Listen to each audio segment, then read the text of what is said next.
Hey everyone, today I'm going to be talking to you about succeeding in STEM during and after university. And I would like to really emphasize here during, because I believe that if you really want to succeed in the science, technology, engineering, mathematics field, you really need to begin as early as possible. And for me, the ideal time to really start thinking about your success in this field is during your first day at university. And so here I'm going to be talking about some major points. There's 4 points that I'm going to be talking about. The first is relationships. The second is nailing your first internship. The third is academic performance, such as grades and GPA. And the fourth is solving problems on your own. So I am going to start off with relationships and networking. I want to emphasize that relationships can and will last a lifetime. As university undergraduate students, you need to get yourself together and ensure that you are meeting the most amount of people that you possibly can, preferably your classmates, so that you have, in addition to friends, study partners and colleagues. And I tell you this because later down the line, maybe even decades into the future, you will open a multitude of doors. You're not going to realize it at the time, but it's going to happen. And so please ensure that you're opening as many doors as you possibly can, because that's ultimately what distinguishes those who are successful later in the future from those who are not. Networking is everything in terms of success. The next thing here, in addition to just making friends, is ensuring that you have a good relationship with your professors. So we need to ensure that we are establishing as close a relationship as we can with the faculty members, because later down the line, you will need letters of recommendation, you will need references, you will need somebody that a hiring manager can call to ensure that you are really who you say you are, right? You are really that intelligent individual who looks like a highly productive member of a team on paper, right? Because you will speak highly of yourself, obviously, but you need someone else who can vouch for you. So having relationships with professors, there's a multitude of ways of doing so. Maybe going to their office hours to ask questions on an exam, maybe just going into office hours to have casual conversations in the field that the professor is an expert in. So ensure that you're having a good relationship with your professors, because they will be a critical source of information and ultimately just a way to open even more doors for you in the short term, really. So make sure that's being taken care of as soon as possible. After that, there is one honest anecdote that I really wasn't expecting when I was an undergraduate. And this is just one instance in where a colleague or a friend can hook you up. A colleague who is working at a company, you have to know that he or she will have the resources or will have the ability to look up the information of any sort of hiring manager that you may have your eye on. Maybe you found this hiring manager on LinkedIn, for instance, and you would like to send him or her a resume. And if you want to do such a thing, you will need their email, right? But their email isn't always published online. And so if you have a colleague who's working at the company, it's just you're literally just a phone call away from obtaining that information. And so this has happened to me once, and I was able to get an internship simply because I had the idea that, well, if you can just give me the email, I'm just going to send my resume directly to the person who's in charge of hiring, as opposed to recruiters and human resources, where resumes just fall into a black hole, never to be seen again. And so this is just one instance in which a colleague or a friend can hook you up.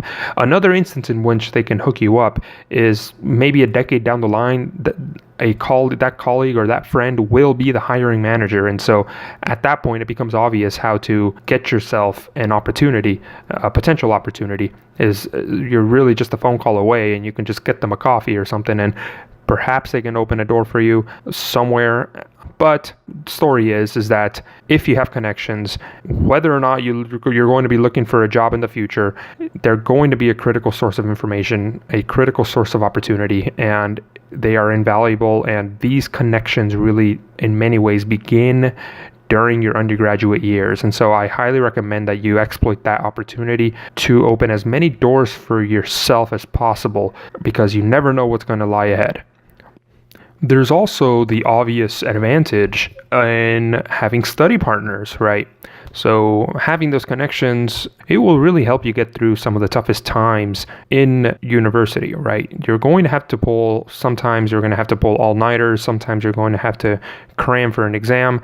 It's simply the reality of an undergraduate career. One of the best ways to really get through those tough times is to have someone with you who you can empathize with, essentially, and who can also say, if you're studying for an exam, you will have those colleagues and those friends who you will study with together, and hopefully as a unit you will get through some of the toughest times, because it is far more manageable than doing it all on your own. And so this is just one of the many reasons why a network and relationships is probably one of the most critical parts of your undergraduate career. And so you have to ensure that you not only know that, but practice it as well. So the next critical point of information here is nailing your first internship. Now, I want you guys to focus. You're nailing down your first opportunity here.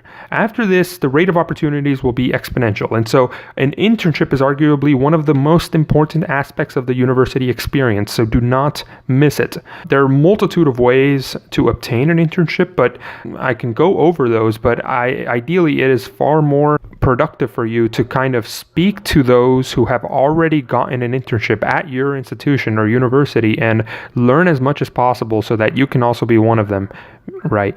Having an internship in your resume will really determine how simple it will be for you to obtain an opportunity, a high-paying opportunity, after you're finished with your undergrad. And so I would also recommend that you speak to as many managers and recruiters as you possibly can at career fairs, because this will open a lot of doors for you, even if you were a freshman who is not a part of the audience of those managers, because they will remember you looking forward into the future. This is one of the things that I did. I did not obtain an internship after my first year as an undergrad.